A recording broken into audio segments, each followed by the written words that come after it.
հիմա կրկին հարց են տալիս, ոստիկանությունը պնդում է, որ գրության բնօրինակը դատախազությունում է։ Դուք պնդում եք, որ ստացել եք դրած կանոնավորված տարբերակը։ Ես ընդունում եմ ձեր կարծիքը, բայց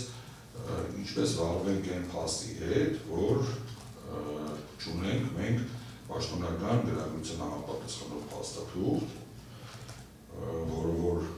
հանդիսանում են գործի հիմքը, գործի մեկնարկի համար ապացույցն է ամենակարևոր, եւ ըստ էության չկա այդ փաստաթղթի բնօրինակը, դա էլեկտրոնային ստորագրությամբ ստորագրված չէ, հետեւաբար հնարավոր չէ անգամ փորձաքննության միջոցով բազել բնօրինակ փաստաթուղթ, այսինքն ստորագրող անձը եւ էլեկտրոնային ստորագրությունը դրանք նույնական մարդուն է վերաբերում, թե չէ։ Բաժանորդագրվեք Իրավաբան.net-ի սոցիալական հարթակներին հետագա նորություններին տեղեկանալու համար։